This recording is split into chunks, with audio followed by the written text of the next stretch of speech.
hari ini telah dilaksanakan gelar perkara di mana kita sudah mengumpulkan berbagai alat bukti terkait permasalahan tersebut. Kemudian dari hasil gelar perkara pada kesempatan ini kami seluruh penyidik dengan seluruh peserta gelar telah sepakat menentukan 4 tersangka, di mana 4 tersangka ini adalah kaitannya seperti kemarin saya sampaikan bahwa itu adalah terkait masalah pemalsuan, di mana pemalsuan beberapa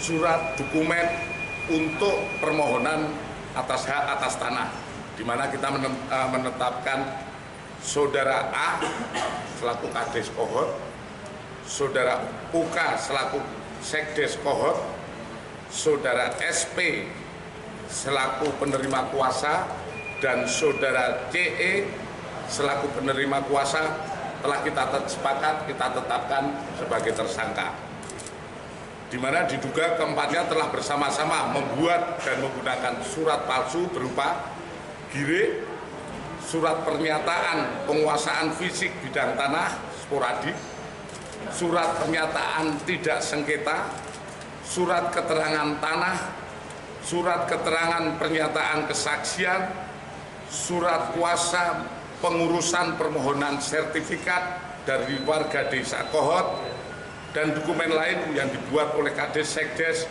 sejak Desember 2023 sampai dengan November 2024.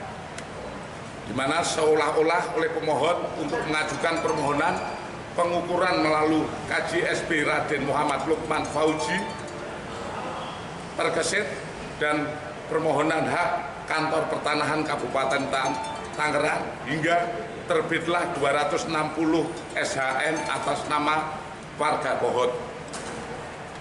Kemudian penyidik akan segera melengkapi administrasi penyidikan dan melakukan langkah-langkah penyidikan lebih lanjut. Kemudian terkait kami juga sudah melaksanakan koordinasi dengan imigrasi untuk segera melaksanakan pencekalan kepada para tersangka. Sementara itu hasil gelar perkara dan update terkait penanganan kasus di Desa Kohort Tangerang. Pak kan tadi kan disebutkan bahwa ini sudah berkoordinasi dengan imigrasi untuk pencekalan. Apakah artinya keempat ini belum ditahan, dan apa alasan penyidik masih belum menahan keempat tersangka itu? Kan baru saja penetapan tersangka. Tentu saja kita tadi sudah sampaikan segera melengkapi Mindik, kemudian setelah melengkapi penyidik kita akan memanggil kepada tersangka, itu kan by proses ya. Pak Dir, ini kan penetapan tersangka pemalsuan. Nah, untuk yang saya lanjutkan kembali pagar laut yang membuatnya. Saya sampaikan, masalah pagar laut bukan domain penyidikan terkait 263. Kami melaksanakan penyidikan terkait pemalsuan, di mana pemalsuannya itu adalah munculnya SHGB. Proses itu yang kita sidik. Jadi bukan siapa yang masang pagar laut, bukan. Ini akan dibedakan rekan-rekan media bahwa kita setelah diketahui terbitnya SHGB di mana terpasang di pagar laut, kita menyidik di situ. Kemudian perkara ini tidak sampai sini saja, rekan-rekan. Kami tetap mengembangkan perkara ini sampai tuntas. Di mana seperti kami sampaikan nanti akan proses penyidikan, dan ini pasti tidak cukup memakan waktu yang tidak seperti membalik sebuah tangan.